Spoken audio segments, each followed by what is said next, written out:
We are so excited to have everyone here today. Thank you so much for joining us. Um, we have the amazing Sarah Silverman with us today.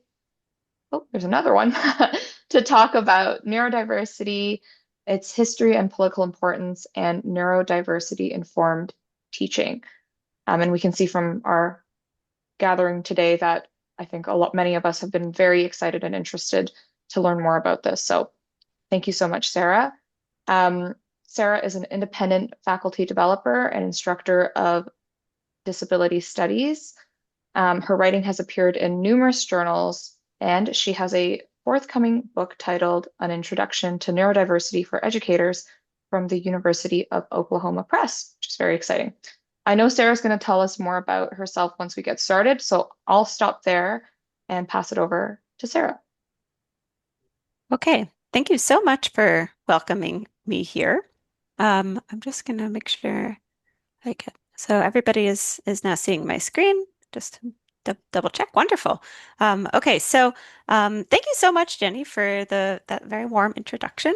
And I will introduce myself a little bit more as we get started. I also like to do a lot of table setting for general accessibility purposes as much as I can. So I just put in the chat the links to both the slides and the um, handout that we'll be using. I'll tell you a little bit about both of those things. The slides are what you would expect. They're the visual aid that I'm going to be using during the workshop today.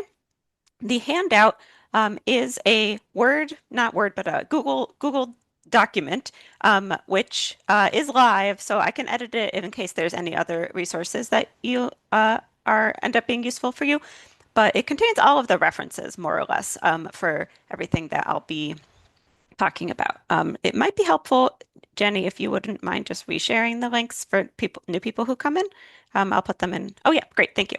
Another really useful thing about the document is that it has all of my contact information on it. And so as you'll hear from me in a minute, I fully recognize that a live webinar slash workshop is not the ideal mode of learning for every single person here today, probably. And I really do encourage you to contact me after the event today. If there's anything that you'd like to talk about, that's my real email address, and you're very, very welcome to use it, and even consider us friends and colleagues after this. So I just always enjoy starting off that way. So today, the title is called An Introduction to Neurodiversity for Educators. That is also, as Jenny alluded to, what I wanted my book to be called. However, the publisher has now informed me it needs to have a catchier title. Um, and I don't know, it's a bit of a stereotype about autistic people that we're very literal, but in this case, I just think, I don't know, I think the book should just, the title should be as advertised, this is what you're getting. Anyway, these are the differences between people. Um, I'm very excited to learn with you all today. This presentation is scheduled to last around an hour, and it's going to have some opportunities for you to participate, which I'll explain as we go. You are free to use your time, space, and any technology in ways that work best for you. If you need to move around your room or Zoom box or anything, that's fine, and it will not bother me at all. If you want to keep your camera on, you can also keep your camera off. You are invited to use these slides and handout however you would like. That includes sharing it with other people, or you can reuse the material as long as you credit me. So that is for you. And again, they are something you can open with tinyurl.com/Yorkville slides and tinyurl.com/Yorkville-HO and that stands for handout. Okay. So I'll just tell you a little bit about me and my situation in this knowledge and in this area of study. So I'm Sarah. She, her pronouns are good for me. I'm a white woman. I used to have short brown hair, but I haven't gotten a haircut in a while, I guess. So maybe it's around shoulder length. Metal glasses frames. And today I'm wearing a yellow sweater. I am a teacher and a consultant, and I have done some kind of faculty development and instructional design support for about 8 years, but I also now teach disability studies. Disability studies is, and I guess I would say, emerging and multidisciplinary field, which examines the social meaning of disability, the history of disability, how disability interacts with other identity factors, literature that pertains to disability, all different topics. Um, I am personally autistic, so I have a personal connection to neurodiversity. And I like to share that uh, for a few reasons. One is it helps explain that I'm drawing on personal experience in my work. I was previously a neurodivergent student, and I have also been, and currently am, I guess, a neurodivergent faculty member and was a neurodivergent staff member. So I have kind of been in the position of the neurodivergent student that a lot of people are really interested in supporting. Um, for a lot of years of my life. I don't share my personal connection to neurodiversity to suggest that I think only neurodivergent people should be involved in this work of being more responsive to neurodiversity. And I think that it would be wonderful if a lot of people, not just neurodivergent people, got interested in this, but just understanding my personal relationship to it may kind of help understand how I'm partly drawing on my own lived experience. It may also help you to understand some of my own affect. It's just sometimes a little bit more relevant if we were in person. So my own personal research interests include accessible and feminist pedagogy, UDL, Universal Design for Learning, and the history of the neurodiversity movement, which is something you're going to hopefully learn a lot about today. And I'm currently located in New Haven, Connecticut in the United States, which is Wappinger and Quinnipiac territory. If you know where New York City is, it's not that far from there. Okay, so how to participate today and after. We got a lot of ways to participate, and I always start off by saying I welcome your participation, but I also respect your decision to just be present and not make your experience directly visible to me. I know that people are learning even if I don't have direct evidence of it. So that's one of my main neurodiversity informed principles that I like to mention, which is that your learning might be personal to you. I may not know everything that's going on in your head, but some options to engage include your own thinking, writing, either on computer or on paper. We're going to have a couple of polls that will appear at various times on the slideshow through a tool called Slido, and you'll use a mobile device to access a QR code to participate. If that's not working or at different times, you can also use the Zoom chat to add your voice. And also at specific times, I'll invite you to use your mic if you would like to turn on your mic and speak with your voice. So these will all be integrated and they'll all be options at different times. As I said before, also speaking to me afterwards is perfectly welcome. So this slide should help you just join the polling app. We won't be using it right now, but if you would like to use your mobile device to just get it set up, it might make it a little bit easier. Um, Ideally, when it opens, it should say there's no active polls at this moment, and then you can just set the device aside. So I'll just give you a second to do that. If you'd rather join using a desktop device, not a phone, you can go to slido.com and then enter the code, which I'll put in the chat.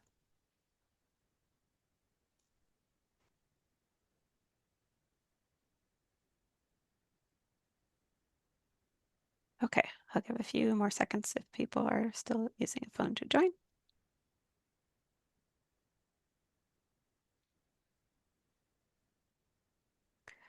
Okay, so we're going to have a few goals for this workshop.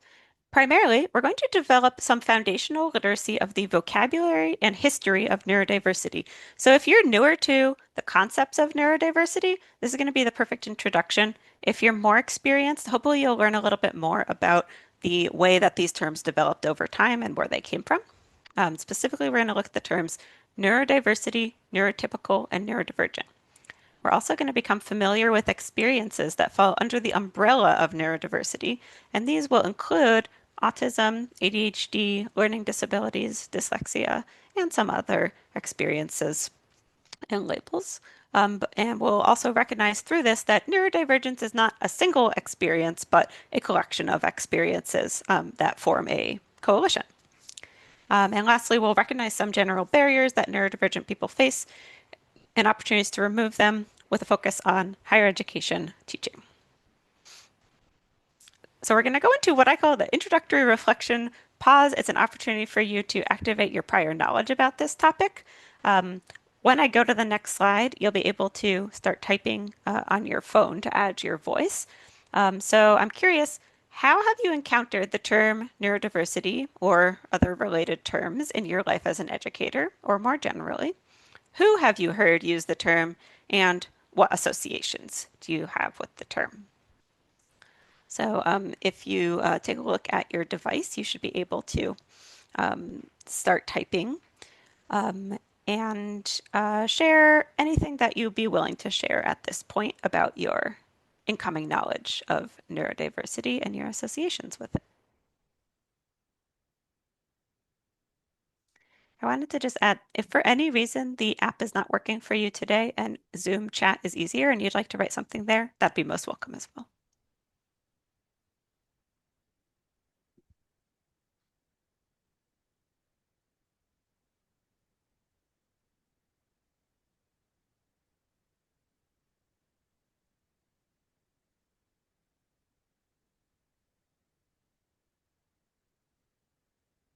Okay, we got a few responses coming in.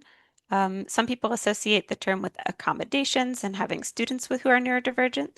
Some people have heard it from family and friends, encountered it in the DEI world before through education role from our coordinator. Okay, that's great.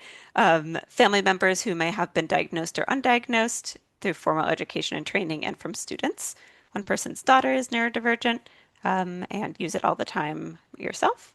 Um, Sometimes from K to 12 education with regard to accommodations and modifications, and through work as a psychotherapist and professor, personal associations. Neurodiversity is a newer term, um, and in recent years have heard more and more faculty and students refer to themselves as potentially being neurospicy. Okay, that's an interesting variation on one of those terms. Um, Associations that years ago it was more negative, but today a bit more celebratory. Encountered it in professional development sessions. It might be used by psychologists or advocacy groups. Wow, thank you so much for all of these myriad responses. I really appreciate your participation.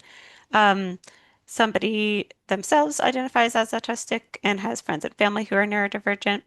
And some people have had students who have shared that they're neurodivergent. Okay, so we have kind of I would say, an interesting mixture here of experience in the professional realm, experience in the personal realm, whether one's own identity or that of a like close family member, like a child.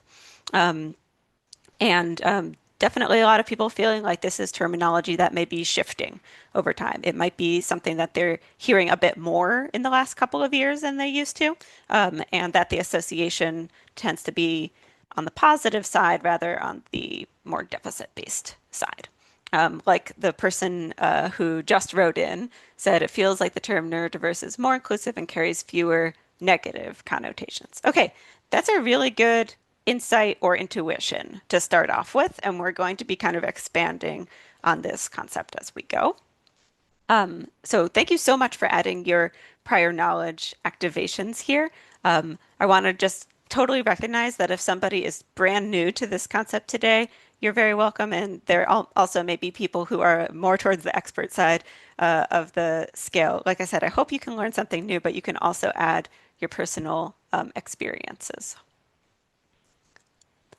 So to help us get into learning a little bit about these concepts and histories, I'll share with you some of the origins of my own advocacy work. One of the things that I had been noticing a couple of years ago was that the terms of neurodiversity, neurodivergent are becoming quite popular and of interest in higher education, but they're used in wildly different ways that make it hard to discern their meaning. So I wanted to ask you, have you seen or read headlines and titles similar to these in media? So the first is Six Strategies to Help Neurodiverse Students Fully Engage in Class. That was from an education blog called Edutopia. And the second, Neurodiversity as a Competitive Advantage, Why You Should Embrace It in Your Workforce. And that was the Harvard Business Review. I'm curious if you take a look at these titles, what do you notice about them? Feel free to use the Zoom chat, or if you would like to turn on your microphone to share something, that would be welcome as well.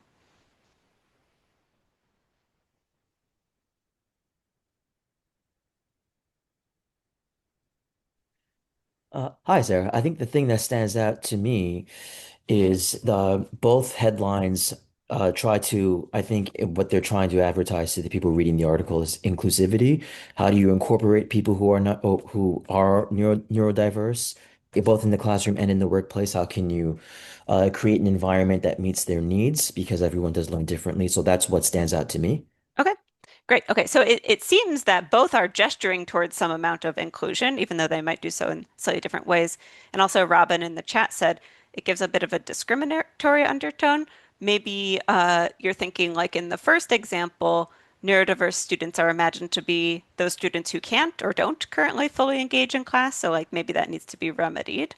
And Pamela is also saying the first title is from more of a deficit perspective, but the second identifies strengths and both highlight that neurodivergent people are different in some way. Okay, those are all great observations.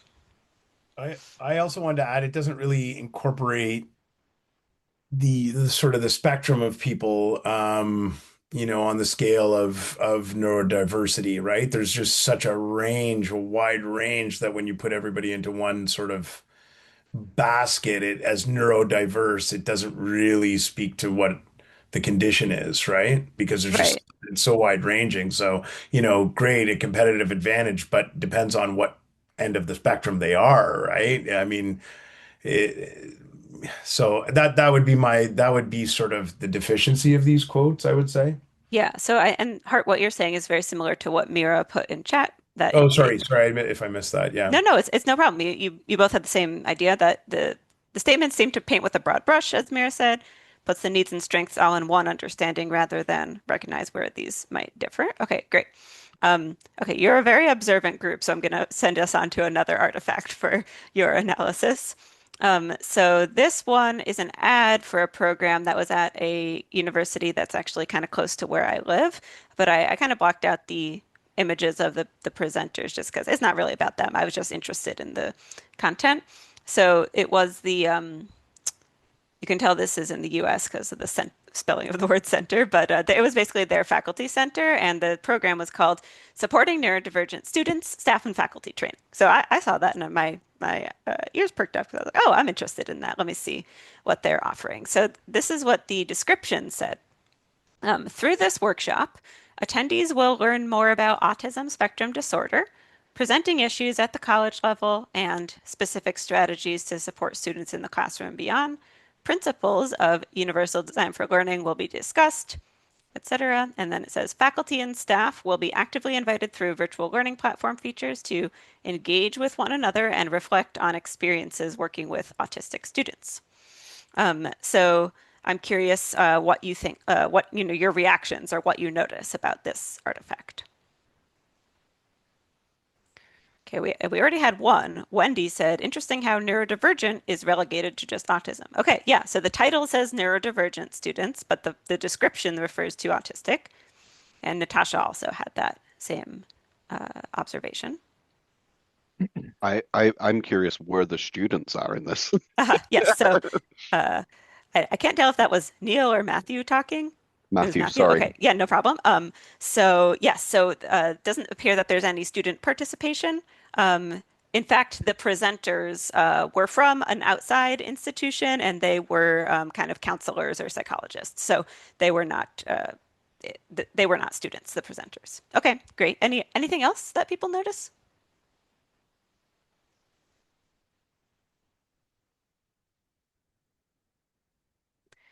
Laura says the word issues seems vague and ambiguous. Right. So it's kind of saying, okay, autistic students, they are people who will experience issues, and we need to learn how to kind of deal with those or remedy those.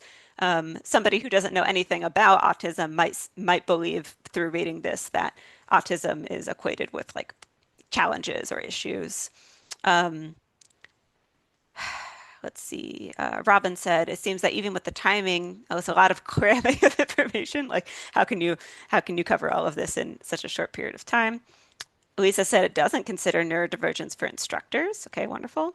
And Sabrina said that disorder is used in the first line. That's actually a great segue um, into what I wanted to say. So that was actually the main thing that stuck out to me.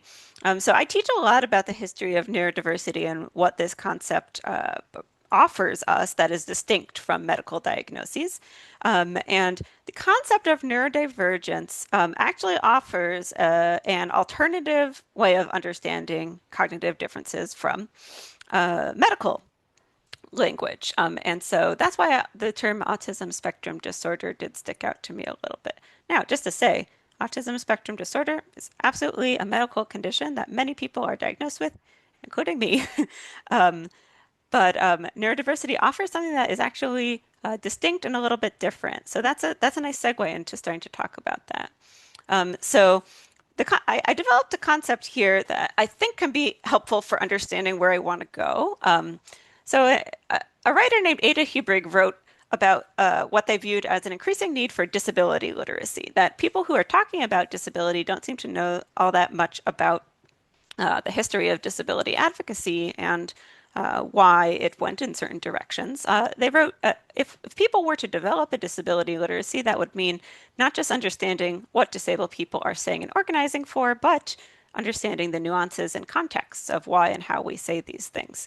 And I began to ask, what for people in higher ed, especially the field that I work in, would a greater neurodiversity literacy look like? I mean, I think for one thing, it would allow people to look at artifacts and language the way that we just did and be able to effectively critique it. So I think you're already well on your way there, and maybe I can help you build up some of this neurodiversity literacy. Um, so some key texts and figures that I have to kind of give credit to before I talk about this are people who were involved in what is called the neurodiversity movement, a social justice movement for the greater inclusion of neurodivergent people. On the left, you have the book Autistic Community and the Neurodiversity Movement, which was edited by Stephen Kapp. And that's an open access book that contains a lot of, first person material from those who were involved in coining these terms and filling them up with meaning. And then on the right, you have the book Neuroqueer Heresies by Nick Walker. And Nick Walker was one of the people who really brought the original concept of neurodiversity from a kind of internal communal term of the autistic community to a more philosophical, more widespread concept. Both of those books, by the way, are linked on the handout sheet, and the one on the left is totally open access. So there's a lot of really great reading if you want to dig deeper there. So as we start to talk about this, we've already started, but we might need a kind of working definition of the term neurodiversity. So the one I'll offer is that neurodiversity is the range of differences in individual brain function and behavioral traits regarded as part of normal variation in the human population. So at its most basic, neurodiversity is a neutral fact about the human population. So much the same way that people do vary in height, people's cognition and behavior varies. There may be certain advantages and disadvantages to certain cognitive profiles, but fundamentally the idea of variance is just a neutral fact about the human population. But this term neurodiversity did not come from a particularly neutral place, you could say. It does have multiple points of origin, but it was developed mostly in the online autistic community that emerged in the 1990s. I was born in the early 1990s, but for those of you who were users of the internet during that time, you might recall that pretty much all you could do was email and have message boards to communicate with other people. And I guess if I think about it, maybe that was actually a very good era of the internet. It really enabled a lot of communication without some of the challenges that we see today. But one of these listservs that sprung up was called the Independent Living Listserv, and it was one of the first places that autistic people were able to start forming community on their own terms, where prior to this, there were quite a number of autistic people who were very socially isolated, did not have a lot of connections with other autistic people. So the term neurodiversity arose there. It was also mentioned in Atlantic magazine by the writer Harvey Bloom around that time, who was a participant in some of those listservs. Um, and I have one kind of quote where you can see how this term was developing on the listserv. So one of the posters named Tony Langdon wrote about the possibility that there is a neurological diversity of people. And he suggested that the atypical among a society might provide different perspectives needed to generate new ideas and advances, whether they be technological, cultural, artistic, or otherwise. And so you can see that what Tony Langdon was offering there was a very positive spin on neurodiversity. The reason that neurodiversity arose as a kind of positive interpretation of cognitive difference was because of the fact that autism was viewed in highly, highly pathological terms around this time, and very few autistic people had access to any positive view of themselves. And so that's why we can also say that neurodiversity has its roots in what was called the autistic self-advocacy movement, a movement that was kind of drawing on the deinstitutionalization that occurred in the 70s and 80s, where many, many disabled people were able to start living in their own communities rather than in institutions. And the whole self-advocacy movement was based on the core principle that autism is not necessarily a disease or disorder, but a difference, which oftentimes is also a disability most of the time. This whole community and movement focus on acceptance of autistic people rather than curing them and opposed abusive treatments. The key aspect, I would say, is that this was led by autistic adults at a time when most of the autism conversation was controlled by the medical profession and parents of autistic people. So that's kind of how you get to self-advocacy. The key American organization that is around today is called the Autistic Self-Advocacy Network, which is actually pretty active throughout North America, but previously there were some international organizations that worked on autistic self-advocacy. A little bit later on, Nick Walker, who I spoke about a couple minutes ago, broadened the concept of neurodiversity from a term that was being used to describe how some autistic traits could be positive and that autistic people have a combination of strengths and challenges rather than just challenges or symptoms, you could say. And Nick Walker kind of expanded this into a philosophy and kind of a political idea. And that is what she called the neurodiversity paradigm. She kind of wrote about this and said, what we're currently living in is something called the pathology paradigm, which means that there's one normal kind of human mind and all others are diseased or disordered in some way. The alternative she proposes is the neurodiversity paradigm. That neurodiversity is a natural, healthy, and valuable form of human diversity. So not just do human minds vary, but that's a good thing. Secondly, there is no one normal or right type of human mind, any more than there is one normal or right ethnicity, gender, or culture. And lastly, I'll paraphrase here, the same kind of social dynamics exist with neurodiversity as with other forms of diversity. So very often you have negative power dynamics, control, oppression of less powerful groups by more powerful groups. But also when diversity is embraced, it can be a source of creative potential and flourishing for society. So those are kind of the three parts. When I try to remember what's the neurodiversity paradigm all about, I usually think of bullet point 2 there. There's no one right or normal kind of human mind. And this is kind of the basis for what's now called the neurodiversity movement, which we could define as a social justice movement that seeks civil rights, equality, respect, and full societal inclusion for neurodivergent people. So as we've gone over, it began with the autism rights and self-advocacy movement, but now it's much larger. It's not a single organized group, but a collection of groups and individuals that do some type of advocacy or activism using the neurodiversity paradigm. And some of the terminology we're now going to look at was developed in different corners of the neurodiversity movement. So We owe the neurodiversity movement credit for just the very terms neurotypical and neurodivergent, which we're going to explore now. Just take a quick pause to see if anyone has any questions as we get into this.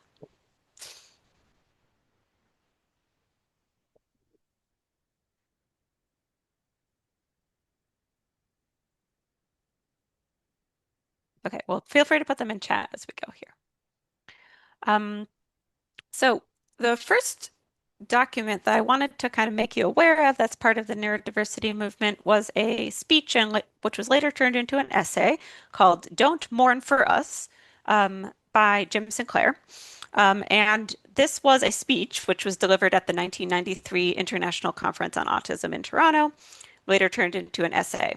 And it was styled as a kind of letter to parents of autistic children. And the focus of the letter was to try to encourage parents to move on from their grief that they didn't have a typically developing child and learn to embrace and accept their autistic child. And I have a little quote here. Continuing focus on the child's autism as a source of grief is damaging for both the parents and the child and precludes the development of an accepting and authentic relationship between them. Jim Sinclair was pretty much the first person to come up with the idea of autism acceptance, which maybe to our 2025 ears sounds like something that's fairly obvious or something that we're quite familiar with, but it really only developed as an idea around the mid 1990s. And the reason that this speech is considered kind of the first neurodiversity manifesto or the first kind of key founding document of the neurodiversity movement is the idea that people could be accepted for who they are by their families and communities, even if they have a very stigmatized diagnosis.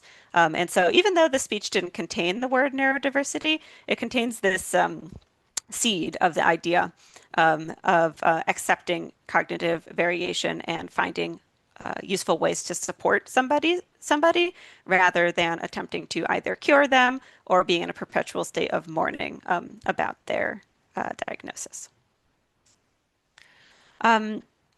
So over time, these terms neurotypical and neurodivergent do develop. And I'm going to tell you about their histories, but first I'll just state that they're a little bit contested. You will hear people use them in ways that are slightly different than I do today, and that's okay. I'm hoping to just provide some of the history and the ways that I tend to use them, but just note it's one person's hopefully well-researched opinion. So just to start out, neurotypical means having a style of neurocognitive functioning that falls within dominant societal standards. And neurodivergent means having a style of neurocognitive functioning that does not conform to societal expectations. And somebody who's neurodivergent might have a diagnosis of autism, ADHD, a learning disability, another mental disability or mental illness, but they also may not. Somebody could pretty easily be neurodivergent even if they don't have a formal medical diagnosis, so long as the way their mind or behavior it seems to be out of step with societal expectations. The kind of cheat code I give everybody to try to understand this is that these are not biomedical terms. They're mostly sociological terms. There's no medical test for whether you're neurodivergent. It depends on how your cognitive traits seem to align or not align with the norms or expectations in society. So the word neurotypical itself has actually some very humorous origins, which is that it was a complete neologism, meaning a brand new term that came out of the neurodiversity movement. And Steve Silverman described it in his book Neurotribes as one of the enduring contributions of some of these first autistic-run organizations that dealt with autism issues. By the way, Steve Silverman, no relation to me. His name's with a B, not a V. And he actually sadly died last year. That was a big loss. He was a great journalist and a considerable friend of the autistic community, even though he did not identify as being autistic. And he wrote that the idea of neurotypical, it turned this diagnostic gaze back on people in the medical community, and it also registered that people on the spectrum were capable of humor at a time when people kind of believed that autistic people didn't get humor at all. Okay, what's he talking about? The term neurotypical was satirical in the first place. It was part of a spoof website called the Institute for the Study of the Neurotypical, which was designed to kind of poke fun at autism researchers and the way that they were very dehumanizing and pathologizing towards autistic people. Um, an activist, Laura Tiskanchik, was kind of the head of it, and she recalled that the point was to turn the tables on autism researchers and see how would it feel if somebody spoke about you the way that you speak about autistic people. Um, it didn't originally just mean this kind of equivalent of normal. It was more of this fake diagnosis with which to satirize the way that people spoke about the autistic community. So that website's no longer live, but I have some of the archived content for you. So they had an FAQ. What is neurotypical? Neurotypical syndrome is a neurobiological disorder characterized by preoccupation with social concerns, delusions of superiority, and obsession with conformity. How common is it? Tragically, as many as 9,625 out of every 10,000 individuals may be neurotypical. This is kind of satirizing the crisis narrative that had kind of emerged around this time, where there were all of these public service announcements about how many new people were being diagnosed with autism all the time, and this was kind of portrayed as a crisis. Is there a cure for neurotypical syndrome? There's no known cure for neurotypical syndrome. However, many neurotypicals have learned to compensate for their disabilities and interact normally with autistic persons. And lastly, could I be neurotypical? You can take their online neurotypical screening test, which they also developed with a whole multiple choice questionnaire, which was designed to satirize autism screening instruments and the way that they really reduce complex human behavior to a set of rights and wrongs. They also had a lot of fake articles from people who were pretending to be neurotypical specialists to kind of show how autism researchers spoke about autistic people more like animals in a zoo than as human beings. So in this one, satirical again, this neurotypical specialist writes, I've always wondered about the neurotypical mind, how it functions, and what stimuli triggers the characteristic element of socializing, along with the diverse social delusion that's encountered when one neurotypical meets another and sees and greets them. And just kind of going over this very otherizing language that really isn't treating autistic people as human. And so, the self-advocacy community has always been very interested in using humor to poke fun or highlight the way that neurodivergent people are often spoken about in ways that are not so kind. One thing that I do find interesting is that this kind of satire is still being done today, but it's adapted to meet the moment of how, the way people talk about neurodivergent people has transitioned from being like kind of outright dehumanizing to just a bit more patronizing, a little bit more, trying to congratulate people for very, very small accomplishments that they wouldn't congratulate others for. So I'll show you a quick clip. I have a slight concern that I didn't share the sound on this, so I'm just going to stop my share and share one more time. Hold on. Oh, share sound was on. Okay, great. So after I click play, I'll just have to scrub to the correct place and turn on the captions, and then we'll watch for maybe 30 seconds.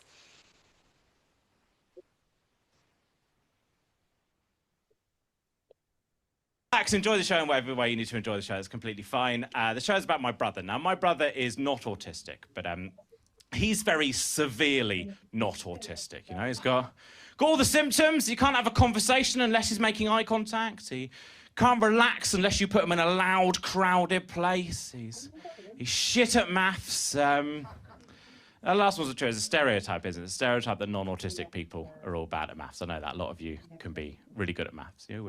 With the right support, you can achieve anything you want. You're amazing non-autistic people. You inspire me, everyone. I think, in many ways, not being autistic is like a superpower. I do think that. My brother is not autistic, right? But he went to university, which, I think that's an incredible achievement for a non-autistic person to go to university. I mean, obviously, he had to have, like, a specialist course that was adapted to meet his needs. It was called Film and Media Studies, but he was done very well for himself. See, that there is the best bit of material that I have. Okay, that's it. It's kind of funny because you're also a film school, so some of you, some of you might find the film and media studies joke a little bit funny as well. Anyway, so you can kind of see the natural extension from this 25 years ago humor to today, where it's saying, like, what does it really feel like when somebody's saying, I think it's an amazing accomplishment for an autistic person to go to university, or I think autism is kind of like a superpower. With the right support, you can achieve anything you want. And kind of saying, like, can we move the conversation more towards people's shared humanity, what their actual needs are, rather than kind of demeaning or patronizing kind of language. Okay, so that's the origins of neurotypical. The origins of neurodivergent are less funny, but still important to know about. This term was coined by an activist named Cassiana Sasamasu, and she introduced it to indicate that someone has a brain that functions in ways that diverge significantly from dominant societal standards. And this really came about to be more inclusive of a range of experiences than just autism and expand the neurodiversity conversation.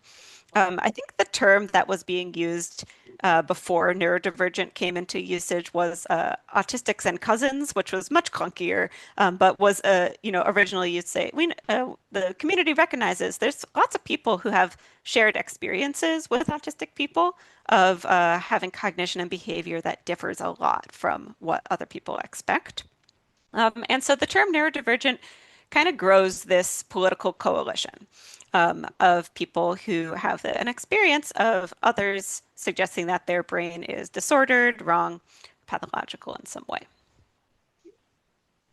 And so eventually we kind of grow the concept of neurodivergence to indicate lots of different experiences under an umbrella rather than just one condition. So when you say somebody is neurodivergent, you indicate that they are part of this umbrella group or coalition rather than that they have any one specific diagnosis. So this could include, ADHD, autism, dyslexia or dysgraphia. It could possibly include intellectual disability. It could possibly include other mental disabilities, anxiety, or even depression. I just make Yeah, my roots are very noticeable. two points. Um, I would suggest that this exceptional individuals guide to neurodiversity that's linked there is a great place to go if you'd like to learn about some of these individual labels under the umbrella.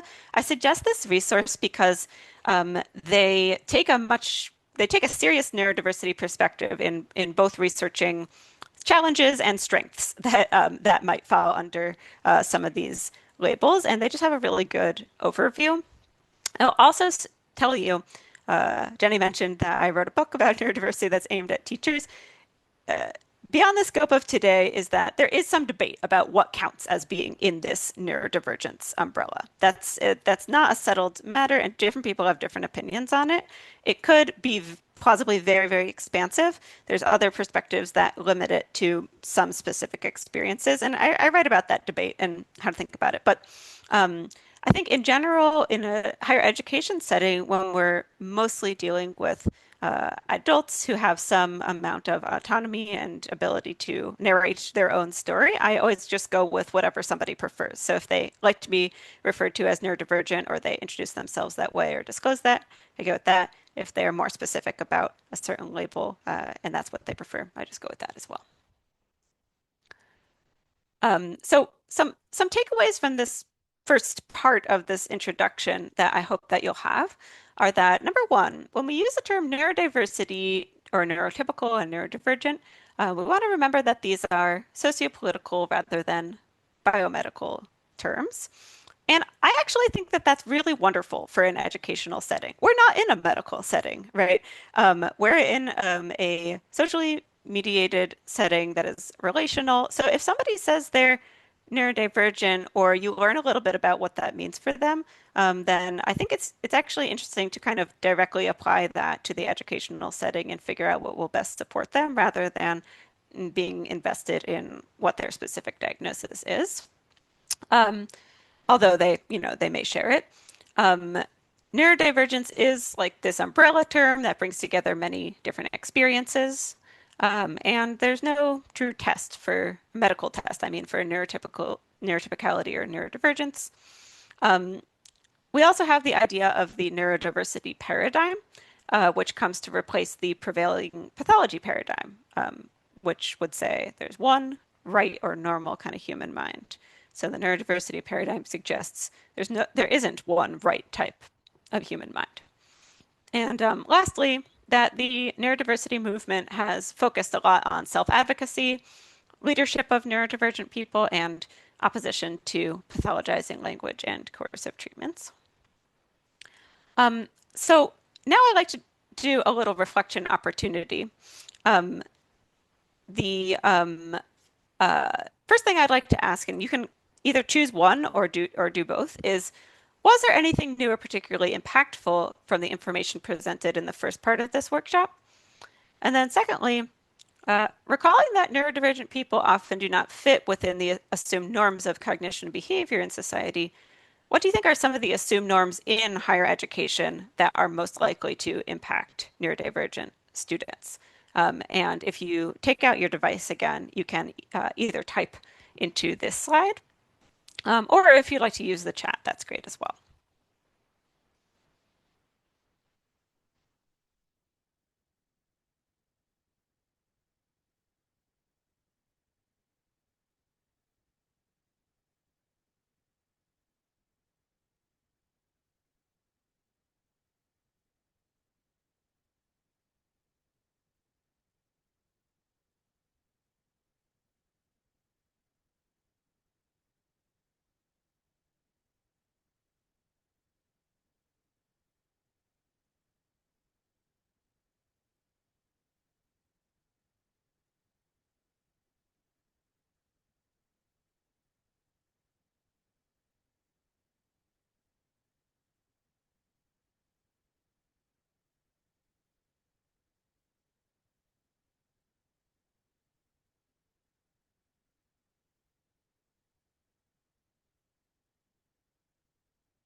Okay, we have a few responses coming in.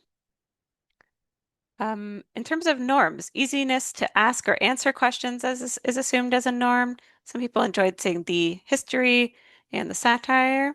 I didn't know the satirical origins. Assumed norms can include the idea of active listening, taking initiative and completion, cognitive load and working memory, right? That people have certain capacities in those respects, okay?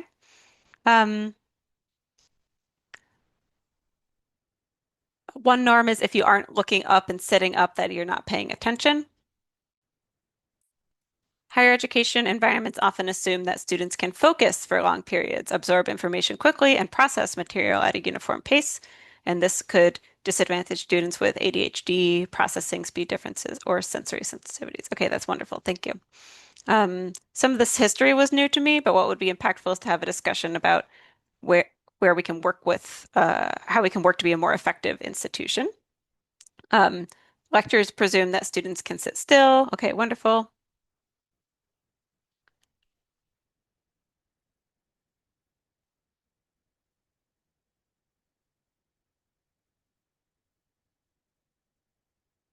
Right. So one thing that's come up in a bunch of these responses is the idea, number one, the idea that people may not all have the same capacities for processing information, attention at a given time, um, cognitive load, which is typically understood as a concept in instructional design or multimedia theory of learning. Um, and the other one that if we are truly to consider neurodiversity in a kind of very general way, then we would probably have to say we're not always going to know anybody's specific diagnosis if they have one, and people may not disclose it. So we'll probably be thinking in a much broader sense about how can we anticipate and consider multiple needs. One of the things that Amanda also said in the chat is that universal design for learning practices are usually associated with being positive for neurodivergent students. And I agree with that. I've written a little bit about that, the connection between UDL and neurodiversity, which I'll be happy to put into the chat. So one thing that I would like to suggest to all of you is that the idea of the neurodiversity paradigm, the idea that there's no one right type of human mind or style of cognition, is very useful for us as teachers. And while, I could go another entire hour on talking about that concept, I wanted to kind of play it out a little bit for you right now. So just to recall, the neurodiversity paradigm is the idea that instead of thinking like there's one right or normal kind of human cognition, or even one right or normal kind of learner, that in fact, there isn't really any such concept. If there's no one right way, then there's a few areas of our teaching which we might want to think about a little bit differently. So I frame these as like things to consider moving away from and things to consider moving towards. We might consider moving away from verbal participation being expected or required without any exceptions to multiple ways of participating being encouraged and respected, like written, spoken, synchronous, or asynchronous.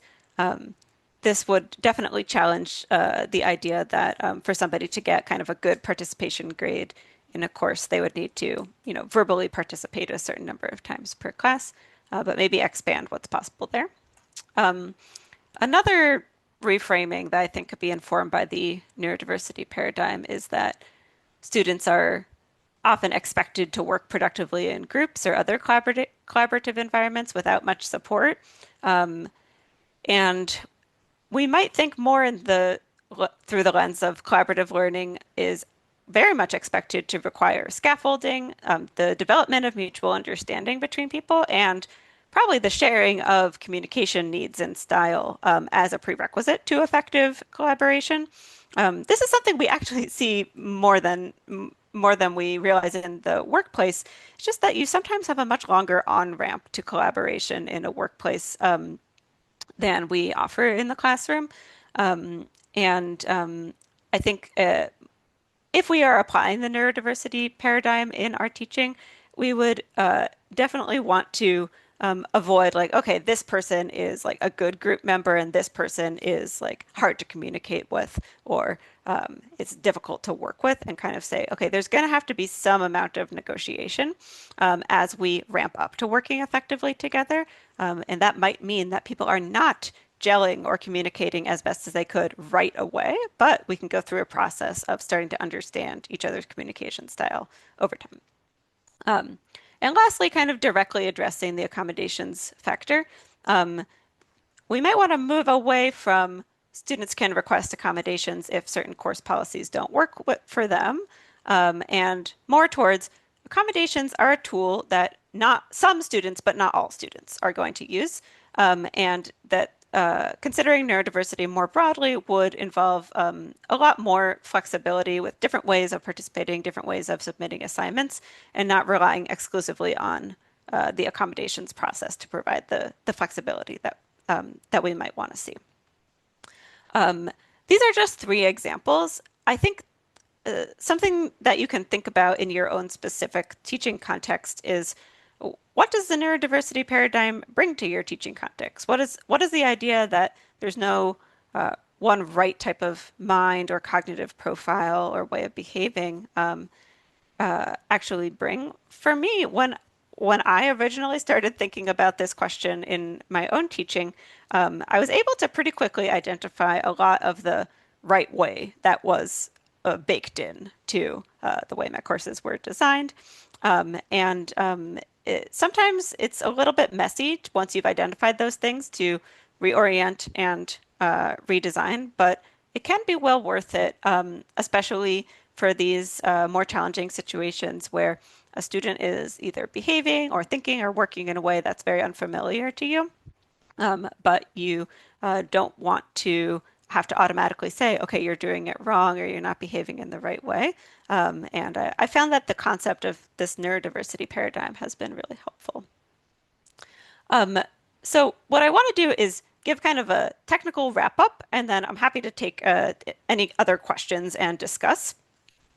So I want to make sure to let you know that you're very, very welcome to stay in touch with me and ask questions. The QR code that's here right now is for my newsletter if you'd like to subscribe. I write a lot about neurodiversity in teaching, but you're also welcome to email me or connect with me on LinkedIn, where I do post somewhat frequently if that interests you.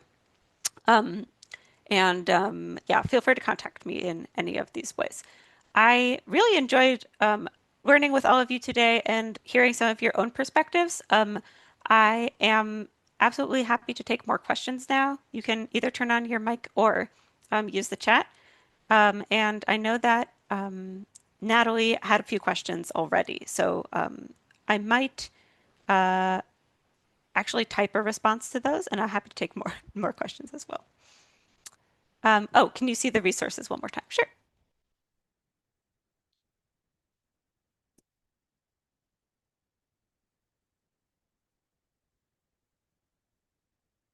Okay, so maybe I'll answer Natalie's questions first. So I already said they asked what are effective ways for instructors to invite students to share some of their learning needs without putting pressure on disclosing diagnosis. I think the most effective thing for me is I just try to say outright the both of those things together. I'm very open to hearing more about your needs, and you don't need to feel that you need to tell me about any medical diagnoses that you have in order to share them. You can just phrase it as, what can I do to support you? Another question from Natalie was, what strategies do you recommend when a student's communication or behavior is interpreted as challenging, but actually might be a neurodiversity trait, like neurodivergent trait? I think that's a great question. I think one of the best things that we can do is to, first of all, I like how you're recognizing it, that something that others view as challenging might be related to somebody's cognitive profile or social style. The first thing that I like to do is to just break down the behavior and see, is it actually causing harm to anybody, or is it just very unexpected? So an anecdote someone told me recently is that there is a student who liked to pace in the back of the classroom. They needed a lot of movement to be able to participate. And this is how they were most comfortable being in the classroom. And a lot of students came up to the instructor. It was like, what is that person doing? Why are they walking around the back of the classroom while the class is going on? And their initial inclination was to say to that student, look, you got to stop that. Like, it's bothering the other students. It's distracting them. But after we talked, they took a step back and they said, okay, it's not known right now whether it's actually bothering or disrupting the other students, or whether it's just very unfamiliar. So a lot of times, if you cannot identify what's clearly harmful about a student's communication or behavior, sometimes it's also a good strategy to talk to the other people who are bringing it up and say, like, okay, I realize this is really unfamiliar to you. Is there anything that's kind of causing harm or causing disruption? If there is, maybe that's something we can negotiate with the person and bring up openly. If it's just something that's very unexpected to you, then maybe we can, take a breather and just kind of sit with that and say, okay, well, everybody has the right to be in this classroom, even if their behavior communication is a little unexpected. I might even say, I think it's a great learning outcome to learn with people who behave really differently than you or communicate really differently than you.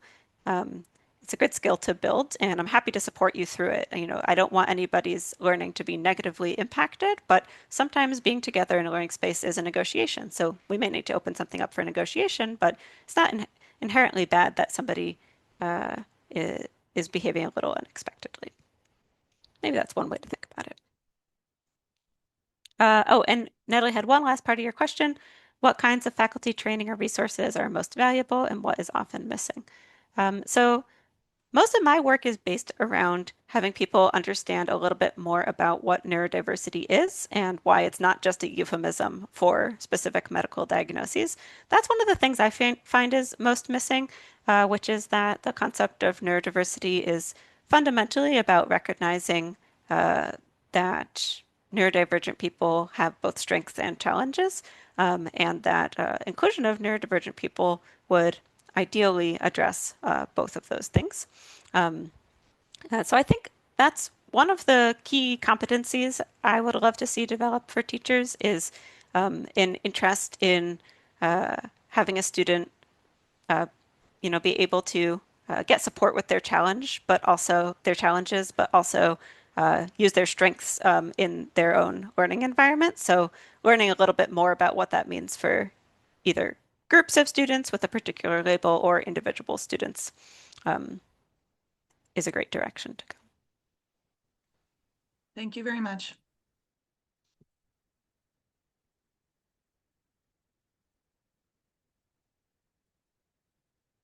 Other questions or comments?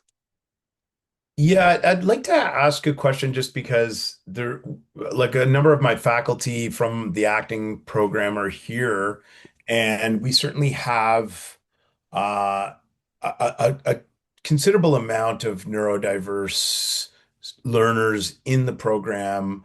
In acting, in particular, you have a lot that are probably more on the ADHD level than I would say autism spectrum disorder.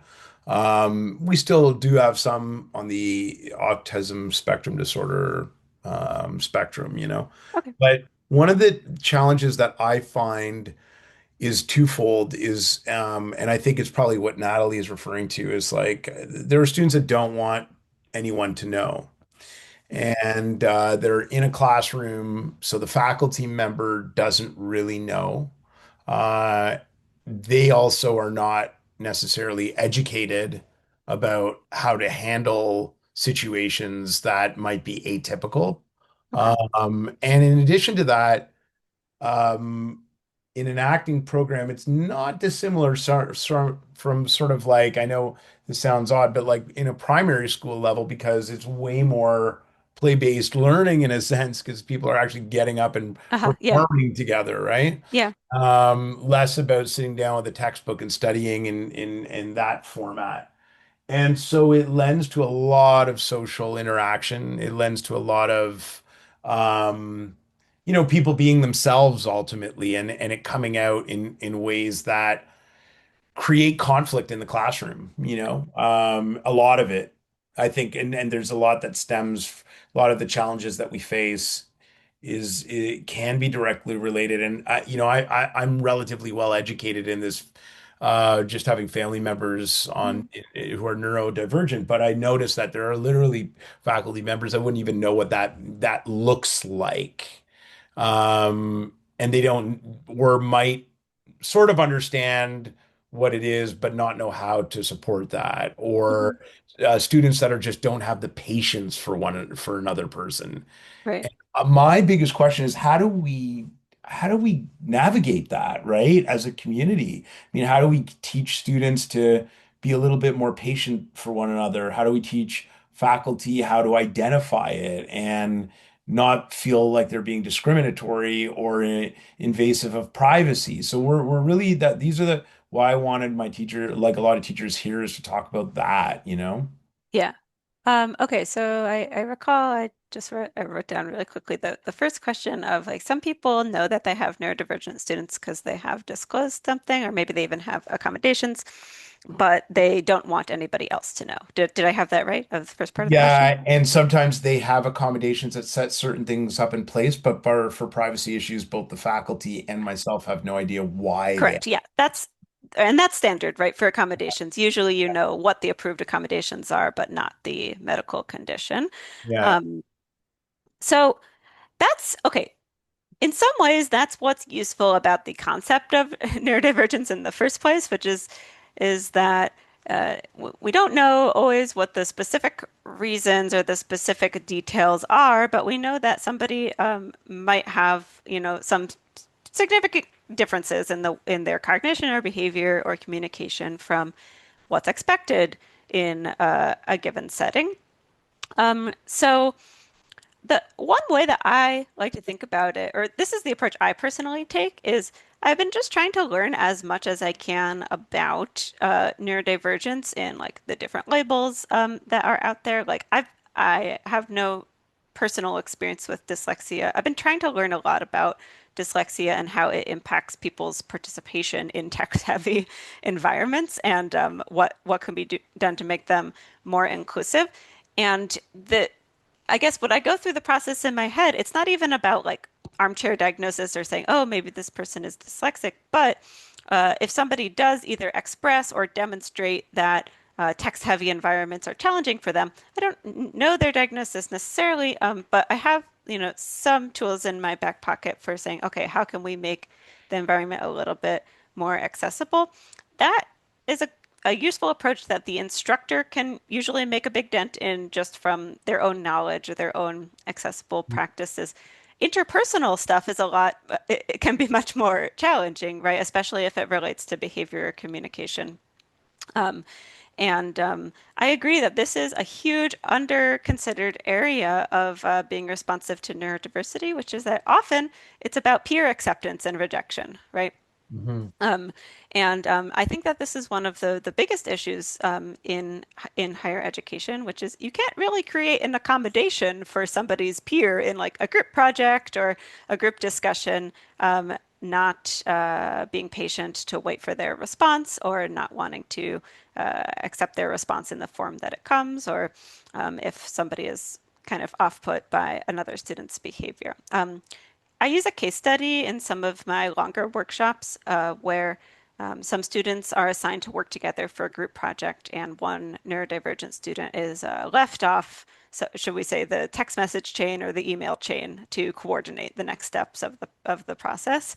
And it becomes kind of clear that she was left off on purpose because not because of any outward prejudice, but because the students um, didn't really gel with her. They didn't find her easy to work with, and they felt like, okay, it's just as well. Maybe she'll end up working on her own because they felt that their real goal was to produce the deliverable as best as they could, as fast as they could.